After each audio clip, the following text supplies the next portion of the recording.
3 different 450 winners with Jett Lawrence and Aaron Plessinger sandwiched in between, a popular win for Chase Sexton at round 2. It's just crazy right now, but this is what mud races deliver.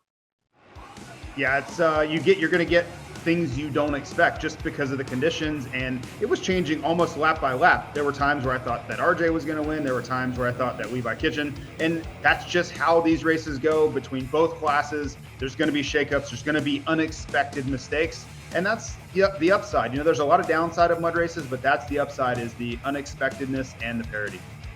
Yeah, it's fun. We're here for it. And also what happens in those races is lap traffic, and that had a huge impact on the proceedings. A rider got in Marchbank's way. That might have cost him the win. We'll talk about some hurt feelings in the 450 class about lappers in a bit, but I want you to explain, as a former racer, why is the lap traffic so much worse when it's muddy?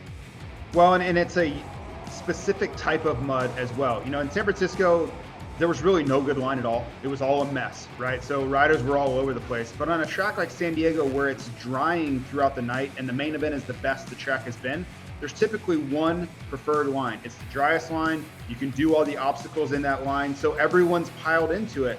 Well, that makes it harder to basically lap or overtake a lapped rider, because everybody wants to be in one spot. And for that lapped rider to move out of the way, he has to make a deliberate move to get out of that race line, and he's going to lose a lot of time. So when you think about Chase Sexton or Eli Tomac in that dynamic, they're racing for championship points. They're desperate to get back to the front.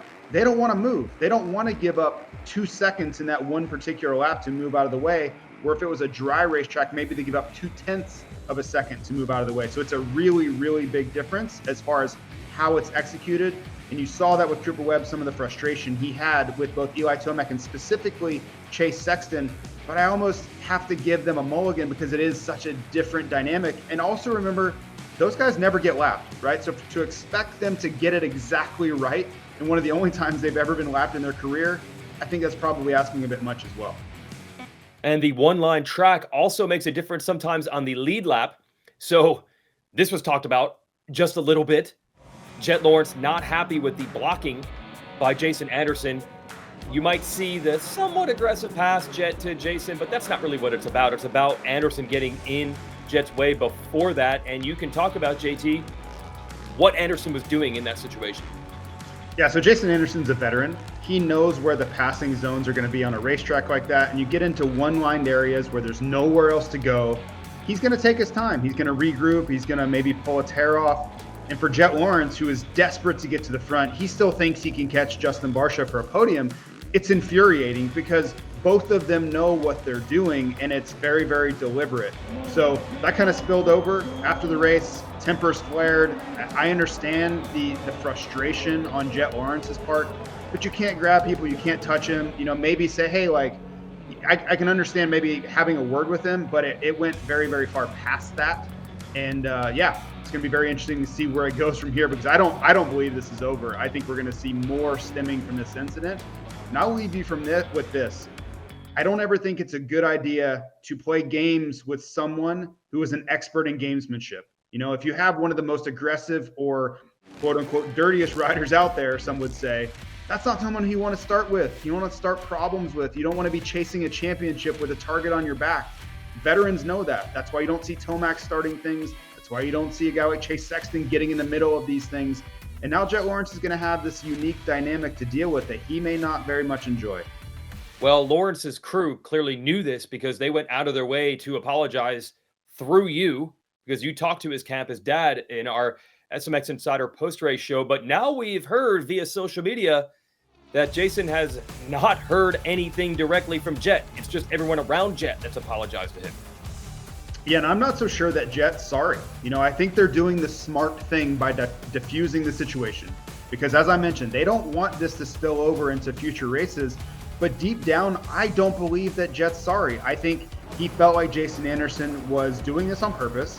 They had some really harsh words with each other after the race. And I don't think that fences have been mended as of yet. So we'll see. Maybe nothing happens. But I would bet you if there's an opportunity for Jason Anderson to take a shot, I bet he takes a shot. And then another controversy, Cooper Webb not happy. He thought there might have been some team tactics at play because Chase Sexton made it easy for Plessinger to lap him, and then he came into contact with Webb when it was Webb's turn to get by.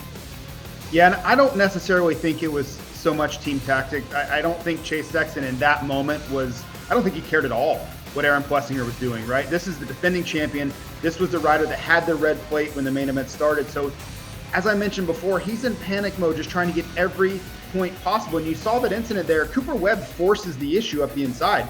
Chase Sexton's not trying to be in the way there, right? Cooper Webb, I understand his motive too. He's trying to make the pass, but to me, that particular instance was not really on Chase Sexton.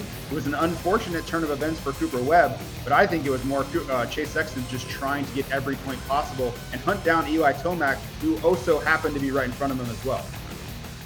Just incredible, all the emotions here. So you take all that anger, Webb's mad, Tomac, he's mad at Tomac and Sexton. Obviously, Lawrence is mad at Anderson and vice versa. And then also the feel-good, happiest win. I don't know if you can get any happier than this winner and everyone, how they feel about the Cowboy Aaron Plessinger finally getting one. Yeah, it's crazy for a mud race to have any emotion at all. You know, but both people angry, people happy. It's usually kind of this benign event where everybody's just kind of cruising around. Just like we saw in San Francisco, there just wasn't a lot of excitement to be had in the main event. And then we get another mud race that's everybody's angry, everybody's happy. Like there's just craziness. You know, you see Kendall Plessinger there jumping on top of Aaron, and yeah, it's so funny how two mud races can be so similar on the track, but so different in how people react to them. Anaheim 2 Triple Crown. That's still relatively new for Supercross. You and I love it. And to take this parody and this crazy season and then drop a Triple Crown in, that's going to be like a bomb going off. Who knows what we're in for this weekend? Yeah, we went from full mud and that dynamic 2 weekends in a row to the complete other extreme. Triple Crown, just endless action, high-paced intensity. So we're getting it all this year. I don't know what else they can throw at us in 2024 to catch us by surprise now, but I do love these Triple Crown events, and I cannot wait for Anaheim 2. Before we go, let's show you how to watch our next 2 races in this series, because we do have a change coming, a day race at Detroit. But first, Anaheim 2. We've changed those as well. We're matching the West Coast events with Eastern time. The gates will drop at 8:30 Eastern this Saturday, and you can watch the racing exclusively on Peacock or the Super Motocross Video Pass. And Race Day Live starts at 3 Eastern from Anaheim this upcoming Saturday. But let's mention Detroit here the next weekend. That will be a day race, 3 o'clock, and that is so we can go live on NBC, which is always a huge boost for the sport.